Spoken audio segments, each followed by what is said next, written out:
Bismillahirrahmanirrahim. Assalamualaikum warahmatullahi wabarakatuh. Waalaikumsalam warahmatullahi wabarakatuh. Selamat pagi anak-anakku semua. Pagi, Bu. Gimana nih kabarnya hari ini? Alhamdulillah baik. Tidak baik, Bu. Tidak baik, kurang baik. Mbak Iya. Risma kenapa?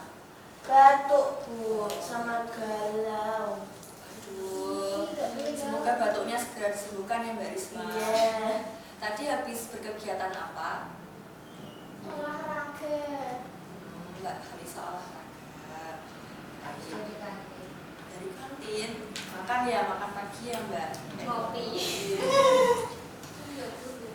Pagi-pagi enaknya ngopi sama makan Mendoan. Mbak Lisa berarti yang belum makan ya. Di sini makan ya Mbak. Oke, sebelum memulai kegiatan bersama Ibu di sini, alangkah baiknya kita awali dengan berdoa terlebih dahulu. Siapa yang mungkin berdoa? Saya, Bu. Baik, silahkan. Sebelum memulai kegiatan pada pagi hari ini, alhamdulillah kita terlebih dahulu berdoa mulai.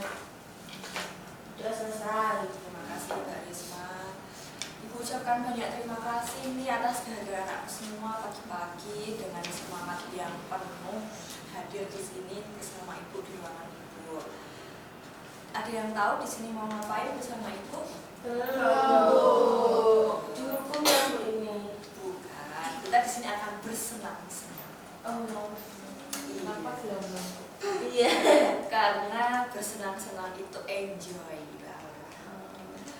Jadi kita di sini bersama Ibu akan melaksanakan yang namanya bimbingan kelompok. Ada yang udah pernah? Belum, Bu. Belum. Oke, baik Ibu jelaskan lebih dahulu. Bimbingan kelompok tersebut adalah salah satu layanan di bimbingan konseling yang mana dilakukan bimbingan dalam setting kelompok. Di sini yang pasti adalah memanfaatkan dinamika kelompok yang ada. Tujuannya agar anak-anak semua di sini terampil dalam berkomunikasi, dalam bekerja sama, dalam mengungkapkan pendapat, atau membahas topik-topik yang relevan kehidupan anak-anak semua, sehingga anak-anak semua bisa memiliki kehidupan secara efektif. Gitu, ada yang ditanyakan? Jadi di sini Ibu sebagai pimpinan kelompok dan anak-anak semua di sini sebagai anggota kelompok namanya. Di sini silahkan bisa secara sukarela aja, bisa secara terbuka dalam mengungkapkan ide ataupun gagasan. Nanti mau berpendapat, mau mengungkapkan sesuatu, secara sukarela aja ya, dan secara terbuka pastinya. Di sini tidak ada yang menjustis, tidak ada yang mengata-ngatai ya. Di sini semua anak-anakku bisa secara terbuka dan secara sukarela dalam menyampaikannya. Terus di sini anak-anakku semua diharapkan nanti bisa menjaga kerahasiaan, dalam artian hal-hal yang dibahas secara yang bersifat personal itu bisa di-keep, namun untuk bahasa nanti bisa disebarluaskan agar manfaat dan kegunaannya bisa disampaikan di anak-anakku yang lainnya, teman-teman yang di luar sana, gitu ya. Terus anak-anakku semua di sini diharapkan nanti bisa bersikap sopan dan santun dalam perilaku saat di sini agar tidak keluar dari norma-norma yang ada. Dari penjelasan Ibu, apakah ada yang ditanyakan? Cukup jelas? Jelas, Bu. Oke, di sini Ibu nanti dan anakku semua ada 4 tahapan. Yang pertama tahap pembentukan, yang kedua tahap peralihan, yang ketiga tahap inti nanti kita akan bahas, dan tahap terakhir yaitu mengatur. Begitu. Dari di sini juga ada topik bebas dan topik tugas. Topik bebas itu nanti anak-anak semua yang request, Bu, aku pengen bahas FOMO, aku pengen bahas bullying dan lain-lain. Namun untuk sesi kali ini bersama Ibu ada topik yang namanya tugas. Jadi sudah Ibu siapkan, begitu ya. Nah, untuk sesi kali ini akan menggunakan teknik sosiodrama. Apa tuh, Bu? Ada yang udah tahu sosiodrama itu apa? Drama. Drama apa? Ada drama-dramanya berarti main drama, main sinetron. Aduh, iya nanti ada drama-dramanya. Betul, nanti anak-anakku semua akan memainkan drama yang mana itu adalah fenomena-fenomena di kehidupan sosial. Dan kan nanti anak-anakku semua bisa belajar dari drama tersebut sesuai dengan topik yang akan kita bahas, yaitu berani berpendapat. Itu ya. Oke, dalam melakukan bimbingan kelompok kali ini akan dilaksanakan berapa lama? Barangkali anak-anak setelah ini ada kegiatan? Kalau 20 menit gimana? 20 menit cukup sih kira-kira. Baik, mari kita gunakan waktu sebaik mungkin. Ini biar tambah seru, ibu pengen kenalan sama anak-anakku semua, biar saling kenal dan kenalan juga dengan ibu ya yang pasti. Tapi pengennya kenalan dengan ice breaking, tepuk-tepuknya, gitu ya Mbak Evi ya. Jadi kenalkan Ibu Deswiar Afifah, sering dipanggil Ibu Via. Halo Bu Via. Ayo sekarang Ibu akan arahkan anak-anak semua untuk berkenalan dengan cara tepuk-tepuk. Jadi begini ya, tepuk. Konsentrasi dimulai. Nama saya Deswia. Hobi saya menyanyi. Bisa diikuti? Bisa. Dari mana dulu? Kanan. Kanan. Oke. 1, 2, 3. Konsentrasi dimulai.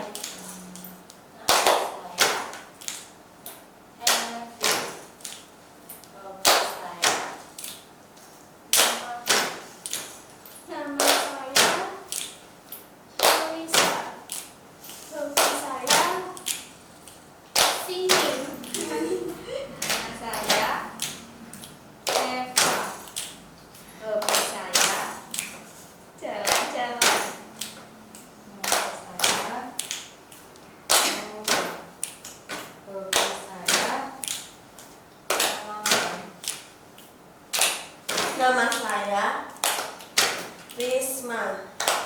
Hobi saya memasak. Iya, memasak. Nama saya Nadia. Hobi saya membuat kue. Buat kue. Nama saya Nana. Hobi saya Yeay. Banyak suka masak ya di sini ya. Iya kok sama sih. Iya, masak kue, memasak. Para perempuan masak. Iya Bu. Gimana? Aku bisa lanjut ke tahap selanjutnya? Bisa. Sudah jelas kalau untuk apa yang akan kita lakukan hari ini? Sudah Bu. Oke, baik.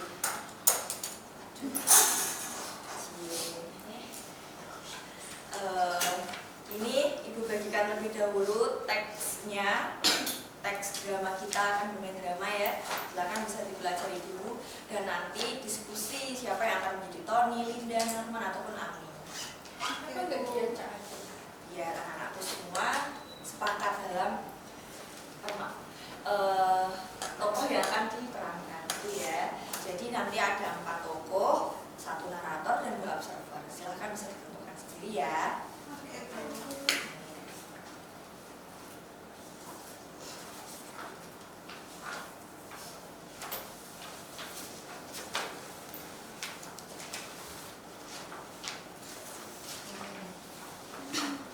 Ibu beri waktu 2 menit ya untuk mempelajari teks dramanya.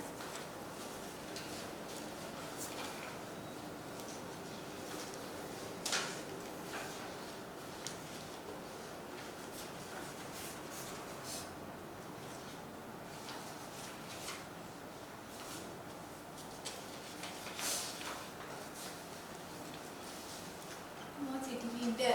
Oh, masih di Winda, oke. Gimana ya, Tony. Risma Tony. Kamu apa? Nana? Aku Ami. Aku narator boleh. Ya, Norma. Norma. Berarti Mbak Evi sama Mbak Aura jadi observer ya nanti ya.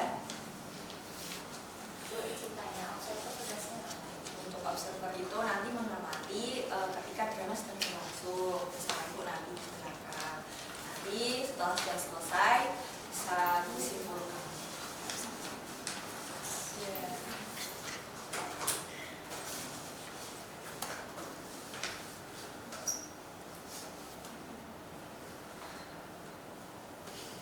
Udah dimulai. Belum, apakah sudah jelas ini? Sudah, Bu. Sudah cukup ya? Langsung mulai aja, Bu. Iya, ini gimana nih? Nanti naratornya bisa berdiri ya? Iya, Bu. Langsung di sini aja, Bu, Mbak Catatnya. Boleh. Berarti duduk sambil Nggak apa-apa ya sambil duduk. Lebih enak. Oh, Kita langsung peranin aja, ayo. Ayo, Tony, mulai. Ayo. Belajar dulu. Oke, saya mulai ya. Iya, Bu. 1, 2. Oh iya, dalam drama ini mungkin 5 menit cukup ya? Cukup. Boleh, silakan. Jadi mulai. Suatu sore yang hangat di taman sekolah, 4 sahabat, Tommy, Linda, Roman, dan Ami duduk santai sambil menikmati waktu istirahat setelah kegiatan belajar. Hari itu, mereka tidak hanya berbicara tentang tugas atau ujian, tapi juga tentang sesuatu yang lebih besar, yaitu masa depan. Namun, siapa sangka percakapan sederhana itu berubah menjadi ruang latihan untuk berani mengungkapkan pendapat. Sebuah kemampuan penting yang akan menentukan arah hidup mereka.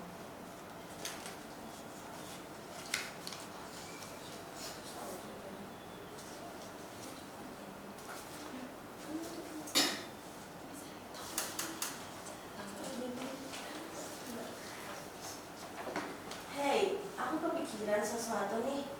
Misalnya nanti setelah kita lulus, kita dihadapkan pada 2 pilihan kerja. Yang pertama, kerja di perusahaan besar tapi gajinya kecil, atau yang kedua, perusahaan kecil tapi gajinya besar. Kalian pilih yang mana? Jelas aku pilih yang gajinya besar dong. Hidup itu butuh uang, Ton. Mau makan apa? Mau makan apa aja mahal. Apalagi kalau nanti sudah punya tanggungan. Tapi Lin, coba pikir lagi deh. Kalau kerja di perusahaan besar itu, kita bisa belajar banyak hal, dapat pengalaman, relasi, dan karir yang jelas. Gaji kecil itu cuma di awal, Lin. Iya sih, tapi gimana kalau perusahaan besar itu malah menuntut tinggi dan bikin stres? Aku butuh tempat kerja yang nyaman juga, bukan cuma nama besar. Wah, ini mulai menarik nih. Sekarang pendapat Ami gimana? Kalau aku lebih memilih tempat yang bisa mengembangkan diri. Buatku bukan besar atau kecilnya perusahaan, tapi apakah tempat itu memberi kesempatan belajar dan berkembang. Kalau gajinya kecil di awal, tapi aku bisa naik terus, kenapa tidak? Berarti kamu gak takut hidup pas-pasan, Lin? Mi. Enggak, Lin, aku percaya proses. Kalau kita punya kemampuan, rezeki akan mengikuti. Lagi pula, pengalaman itu aset terbesar. Nah itu maksudku ya. Kalau kita di perusahaan besar itu, kita bisa berkembang dan suatu saat pindah ke tempat lain dengan posisi yang lebih tinggi. Kalian berdua ini idealistis banget ya. Realitanya orang kerja itu buat hidup, bukan buat cuma cari pengalaman. Banyak kok orang sukses dari perusahaan kecil asal kerja keras aja. Benar juga kata Linda. Tapi coba kita pikirkan lagi. Kadang keputusan terbaik bukan hanya soal uang, tapi juga soal arti hidup. Kita ini sedang belajar untuk berani berpikir kritis dan berani mengungkapkan pendapat, bukan sekedar ikut pendapat orang lain saja. Tapi gak semua orang kuat dengan tekanan besar. Menurutku, bekerja di perusahaan besar itu seperti sekolah kedua. Banyak mental, sistemnya jelas, dan peluangnya juga luas. Aku lebih baik mulai dari bawah, tapi punya tujuan yang jelas. Tapi gak semua orang kuat dengan tekanan besar. Aku justru ingin bekerja di tempat kecil tapi punya suasana kekeluargaan. Kalau bahagia, kerja juga bisa maksimal. Kamu punya poin bagus, Lin. Setiap orang punya prioritas berbeda. Ada yang mengejar kenyamanan, ada yang mengejar pengembangan diri, dan ada juga yang ingin keseimbangan antara keduanya. Dan itulah indahnya berpendapat. Tidak ada yang salah, asal kita bisa menjelaskan alasannya dengan bijak. Aku minta maaf ya kalau tadi kesannya kayak keras kepala, Lin. Dari tadi kita saling berdebat, tapi aku senang karena semua bisa mengungkapkan pendapatnya dengan jujur. Dulu aku sering takut bicara, takut salah, takut ditertawakan, tapi ternyata berbicara itu bukan soal benar atau salah, tapi soal berani. Iya, Ton. Kadang kita belajar dari perbedaan. Berani berpendapat bukan untuk menang, tapi untuk saling memahami. Dinda, aku juga minta maaf kalau tadi terkesan keras kepala ya. Aku cuma ingin menunjukkan cara pandangku saja. Nggak apa-apa, aku juga belajar banyak dari kalian. Mungkin aku harus belajar melihat masa depan lebih luas, bukan hanya soal gaji semata. Jadi kesimpulannya, setiap pilihan hidup butuh pertimbangan matang. Dan kita harus berani mengungkapkan pendapat, tapi juga mau mendengarkan. Setuju, karena keberanian berbicara itu awal dari kedewasaan berpikir. Dari percakapan itu, Pak Zalbert menyadari bahwa masa depan tidak ditentukan oleh siapa yang paling benar, tapi siapa yang paling berani untuk berpikir dan berbicara dengan jujur. Mereka belajar menghargai perbedaan, menumbuhkan kepercayaan diri, dan memahami bahwa keberanian mengungkapkan pendapat bukanlah bentuk perlawanan, melainkan langkah menuju kedewasaan dan tanggung jawab. Tepuk tangan.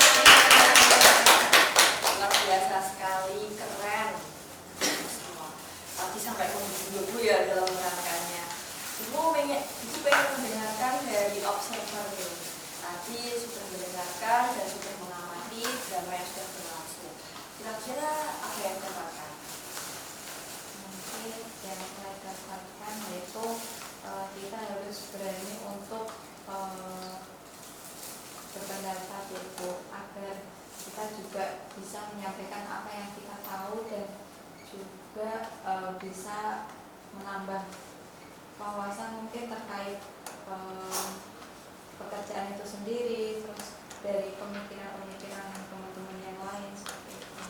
Oke, bagus sekali. Jadi tambah tahu ya, ternyata penting banget mengungkapkan pendapat, karena siapa tahu dengan kita mengungkapkan pendapat itu kita jadi punya pandangan yang berbeda, saling mengungkapkan pendapat itu. Jadi tidak berikutan, tidak memaksakan kehendak juga, tapi saling mendengarkan sehingga ada sudut pandang baru yang bisa kita dapatkan. Betul sekali. Tepuk tangan Mbak Aura. Kalau dari Mbak Evi gimana Mbak Evi? Menurut saya karena manusia itu kan kompleks ya, jadi dari semua orang yang pasti punya pemikiran yang berbeda-beda. Jadi dengan kita mengungkapkan pendapat apa yang kita pikirkan kepada orang lain bisa mengerti apa yang kita rasakan, terus juga kita juga bisa mengetahui sudut pandang orang lain tersebut. Jadi kita punya banyak wawasan yang bisa buat kita belajar juga ke depan. Jadi tahu ya tentang bagaimana memahami orang lain ya, karena kan manusia satu kepala aja berbeda isinya dengan kepala yang lain. Dengan kita mendengarkan, meminta pendapat, justru menambah wawasan yang ada. Ada yang mau diungkapkan lagi? Tadi peran-perannya gimana? Mbak Halisa mungkin tadi menjadi siapa? Norma yang tegas. Ya meskipun dia kayak tegas, tapi dia tuh tetap punya punya prinsip yang kuat, tujuan yang jelas, dan dia nggak pakai emosi gitu loh Bu kalau berpendapat sama teman-temannya gitu. Jadi teman-temannya tuh langsung kayak paham gitu, oh jadi kayak gini, langsung setuju gitu. Tapi ada satu hal yang kayak gak setuju gitu sama dia. Jadi ya kita bisa sama-sama saling sharing, dan juga pendapat lain mungkin yang agak berbeda, tapi kita juga bisa menghargai. iya.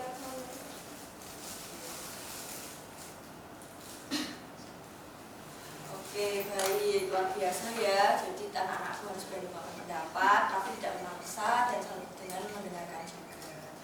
Karena di sini kita juga sebagai di negara Indonesia, kita juga ada pasal yang mengatur kita untuk bebas berpendapat loh. Jadi pasal 22 UUD 1945. Namun dengan etika-etika yang baik juga pastinya tadi tidak memaksa, saling mendengarkan, dan bisa menambah wawasan. Ibu pengen ada yang satu menyimpulkan sebelum Ibu akhiri, karena waktunya sudah mencapai 20 menit ini hampir. Saya Bu, Boleh. Jadi tadi itu kan saya juga memerankan sebagai leader ya. Nah, menurut saya itu dari adegan-adegan tadi itu kita belajar kalau misal kita tuh harus saling menghargai gitu ya, saling menghargai satu sama lain agar ya tidak terjadi kesalahpahaman dan juga tidak emosi gitu dalam menyampaikan pendapat kayak gitu sih. Betul sekali, tidak emosi juga tadi Iya. ya perlu ditekankan juga karena bukan tentang masalah disetujui atau tidak, tapi kita saling menghargai dan saling mendengar. Oke, baik, luar biasa, tepuk tangan sekali lagi. Jadi gimana perasaan dan pengalaman barunya? Boleh diwakilkan Mbak Aura? Mungkin perasaannya seru ya Bu, mengikuti kegiatan ini, terus jadi lebih tahu apa itu bimbingan kelompok seperti itu. Oke, baik, terima kasih Mbak Aura. Nanti pada sesi selanjutnya mungkin kita bahas tentang keberanian gitu ya, tentang berani, tentang percaya diri. Boleh. Oh, kapan kira-kira? Minggu Minggu depan, Bu. Siap. Untuk evaluasi hasilnya, untuk Ibu gunakan sebagai evaluasi Ibu dalam bidang layanan, Ibu kirimkan ke grup WA ya.